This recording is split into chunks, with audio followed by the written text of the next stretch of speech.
하나님의 말씀 봅니다.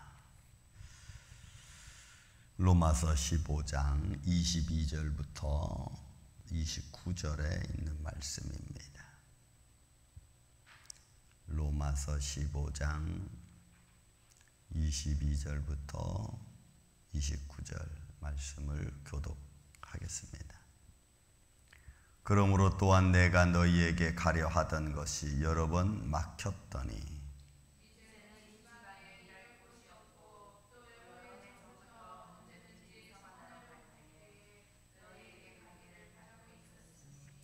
이는 지나가는 길에 너희를 보고 먼저 너희와 사귐으로 얼마간 기쁨을 가진 후에 너희가 그리로 보내주기를 바람이라.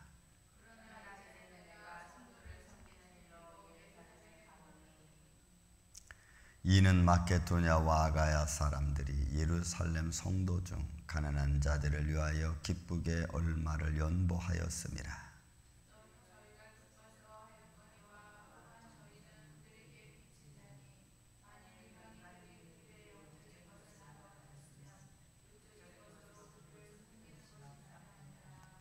그러므로 내가 이 일을 마치고 이 열매를 그들에게 확증한 후에 너희에게 들렸다가 서번하러 가니라.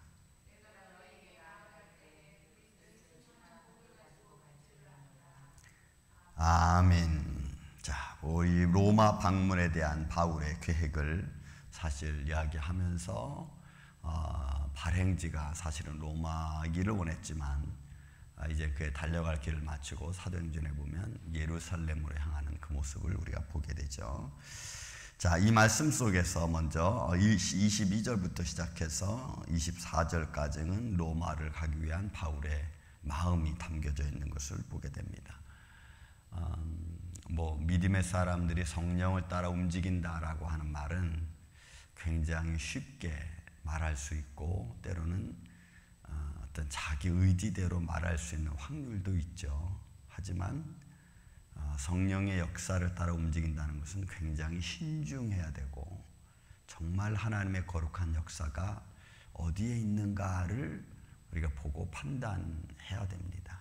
그냥 자기 마음대로 움직이면서 할 말 없으니까 성령을 따라 성령님이 인도해 주는 거 아니겠어? 이렇게 말하면은 사실은 하나님을 우롱하는 일이 될 수가 있습니다. 자기 마음대로 행동해 놓고 마치 하나님이 그렇게 해준 것처럼 그렇게 말하는 어리석음도 우리는 가지고 있죠. 또는 자기 방어적인 마음을 가지고 있을 수도 있습니다.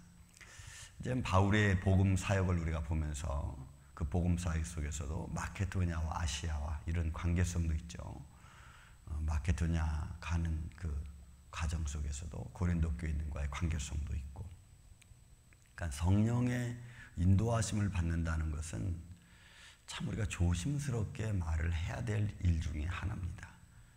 다시 말씀드리자면 우리가 우리 마음대로, 우리 계획대로, 우리 욕심대로 움직여 놓고 그게 안 되니까 또 거기에 미안한 일이 생기니까 이것도 하나님이 또 성령님이 그렇게 한 거 아니겠어? 이렇게 말해버리면 오히려 하나님의 영광을 가리는 일이 될 수 있기 때문에 그렇습니다.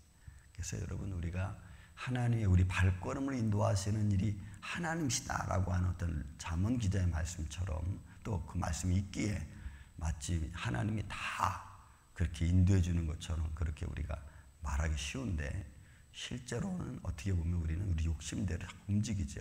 오히려 우리 욕심대로 움직여서 잘못되는 일을 하나님이 막아주시는 일을 더 많이 하시지 않겠어요? 그렇죠. 여러분 가만히 보세요. 우리가 욕심대로 움직이는 길에 잘못될 확률이 많으니까 성령님이 또 하나님의 손길이 우리를 막아서 잘못되지 않도록 해주는 역사와 기적과 표적이 더 많지, 우리 욕심대로 가기만 한다면 무슨 일이 터질지 우리는 알 수가 없어요. 그런 거죠. 그래서 우리는 하나님의 막아주심도 하나님의 은혜고 하나님의 사랑과 또 하나님의 간섭임을 우리가 또 알 수 있는 거 아니겠습니까? 어쨌든 바울은 로마 방문 계획에 대해서 로마인 교인들에게 이렇게 표현을 합니다. 내가 가기를 원했고 또 서번나가는 과정 속에 유럽 쪽에 있죠. 가는 길에 너희를 좀 방문했다가 그리고 만나서 서로 위로하고 서로 얼굴 보기를 원했다. 그러다가 다시 가기를 원한다라는 그런 마음을 전하는 것을 우리가 볼 수가 있습니다. 우리의 삶 속에서도 이런 일들을 우리가 지혜롭게 잘 얘기하는 게 좀 필요하다고 봅니다. 그 다음에 여러분 25절 이후로부터는 그러나 이제는 내가 성도 섬기는 일로 예루살렘에 가노니, 두 가지죠. 물론 바울이 예루살렘에 있는 성도들을 마케도냐, 오늘 본문에 있는 말씀처럼 마케도냐와 아가야 그리고 고린도 교회의 연보 헌금을 전달하는 일을 했던 기억이 있죠. 또 말씀도 있고 그 일로 가게 되는 것과 그 다음에 마지막 이제 예루살렘에 가서 복음 전하러 갔다가 소란 피운 채로 대제사장들과 서기관들에게 잡혀서 로마까지 호송되는 그런 일도 있습니다. 또 여기는 지금 마케도냐와 아가야 사람들이 예루살렘 중 가난한 성도들을 위하여 얼마를 연보했기 때문에 그 연보를 전달하는 일을 아마 했어야 됐습니다. 왜냐하면 3년의 어떤 긴 가뭄이 있었고 그로 말미암아 가난한 예루살렘 성도들이 굶주려 있다는 그런 역사적인 배경이 가지고 있죠. 그래서 바울이 아마 급하게 먼저 여기를 가게 되는 일을 지금 사실 말하고 있는 것 같습니다. 그래서 여러분 이 마케도냐와 아가야 지역은 우리가 알다시피 마케도냐 지역은 빌립보 교회와 데살로니가 교회가 있던 적 아닙니까? 데살로니가 교회 같은 경우에는 이 마케도냐와 아가야까지 그 믿음의 행함이 증거되는 교회였으니까. 그리고 하나님 말씀을 받을 때 사람의 말로 받지 아니하고 성령의 능력으로 받아서 복음을 실천했던 그런 교회들, 그런 교회들의 사랑과 또 헌금 그런 것들을 예루살렘 교회에 전해주는 그런 모습이죠. 그러니까 이 지역에서 나온 그 사랑의 진실함을 바울이 전달해주는 이런 역할로서 다녀가는 그런 모습을 우리가 보게 되고, 더 나아가서 우리 믿음의 복음의 전도자들이 어떤 모습으로 또 사람들 앞에 보여주고 어떤 사역들을 하느냐라는 그런 모습도 여기 담겨져 있는 것을 볼 수가 있습니다. 자, 그렇게 기쁘게 연보했기 때문에 그것을 저희가 기뻐하였거니와 또한 저희는 그들에게 빚진 자라 표현합니다. 그러니까 이방인의 모습이죠. 지금 갈라디아 이 교회뿐만이 아니고 이 그 주위에 있는 마케도냐 지역, 지금으로 헝가리 쪽이죠. 터키 쪽입니다. 그쪽에 있는 그 아시아 교회들이 바울이 보기에 복음의 빚진 자라는 말을 쓰는 거 있어요. 이방인들이 복음이 예수 그리스도를 통해서 왔고 또 어떻게 보면 유대인들을 통해서 복음이 왔잖아요.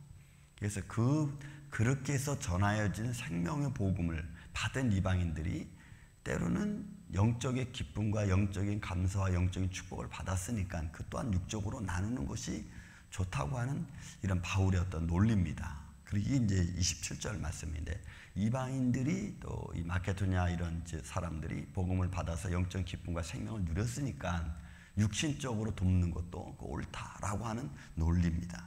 그래서 여러분 우리가 교회도 그렇죠.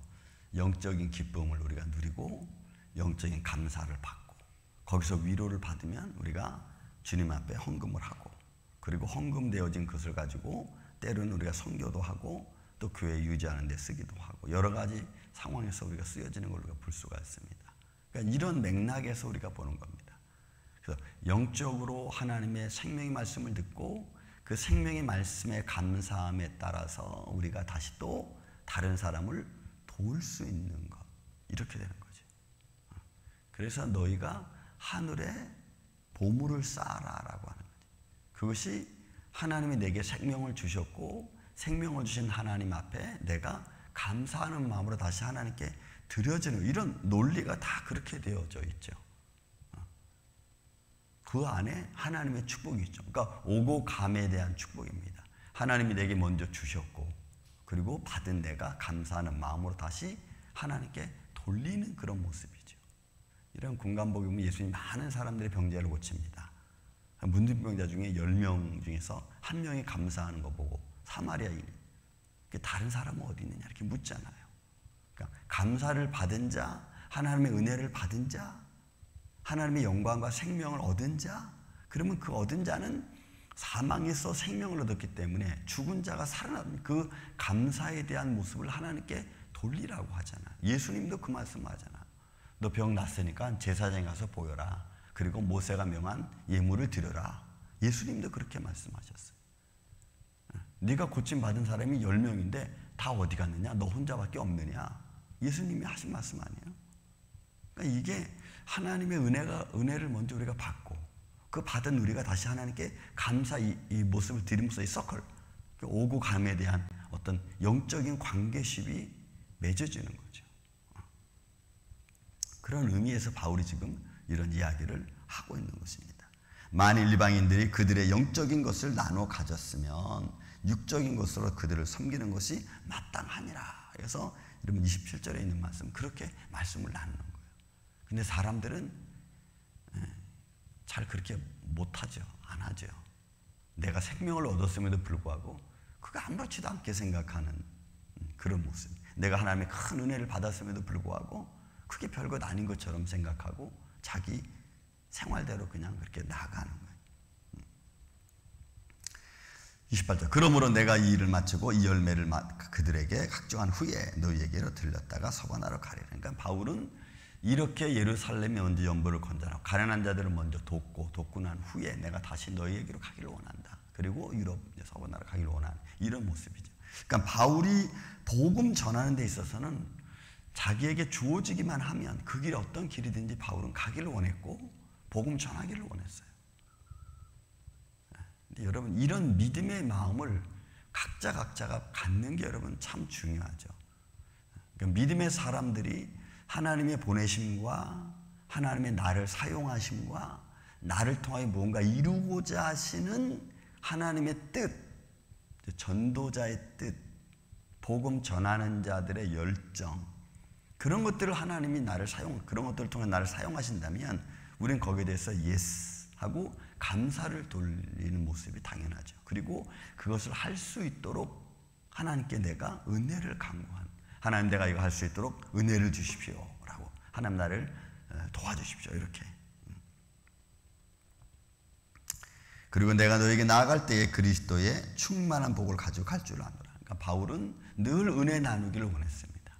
서로 은혜를 나누고 복음을 나누고 그 안에서 위로받기를 원했고. 이런 바울이 로마서 교인들에 가서 줄 게 뭐 있겠어요? 그가 뭐 돈을 많이 가져가는 겁니까? 그런 건 아니죠. 뭐 경제 배경 이런 것도 아니고 정말 그들의 생명의 능력, 하나님의 은혜의 능력, 복음의 능력을 가지고 달려가는, 그리고 그것을 서로 나눌 때 주시는 하나님의 큰 충만함, 은혜. 여러분 우리가 말씀을 나누고 예배를 드리고 기도를 하고 이런 과정 속에 여러분 영적인 교류와 하나님의 영광과 은혜가 저는 여러분들과 함께 있기를 주의 이름으로 축원을 드립니다. 그 안에서 우리가 힘을 얻고 때로는 마음에 답답함이 있고 이걸 어떻게 해야지라는 어떤 이런 그 마음의 그 절절함이 있어도 또 때로는 어떻게 주체할 수 없는 인간적 갈등이 있어도 여러분 그런 것들을 우리가 하나님께 맡기고 하나님 붙들고 가는 거죠. 내 간절한 마음과 두려운 마음과 떨리는 마음을 가지고 있으면 내가 어찌할 바를 모르는데 그런 마음을 가지고 그냥 하나님, 예수님 하고 예수님 붙드는 거죠. 떨리는 마음, 인간적 떨리는 마음을 가지고 예수님 붙드는 거예요. 그거 외에는 해결할 방법이 없으니까. 근데 인간적 떨림과 갈등과 이런 마음의 어떤 서운함 이런 것들을 뭘로 풀 수 있겠어요? 누구한테 얘기하는데 그게 풀어지겠냐고. 그러니까 예수님 붙들고 그냥 가는 거예요. 그리고 예수님이 우리 마음을 아시고 위로해 주시고 나를 붙들어 주시면 다시 내 마음의 평강을 찾을 수 있고. 여러분 저나 여러분이나 여러분 똑같습니다. 마음이 흔들리는 것은 여러분 똑같아요.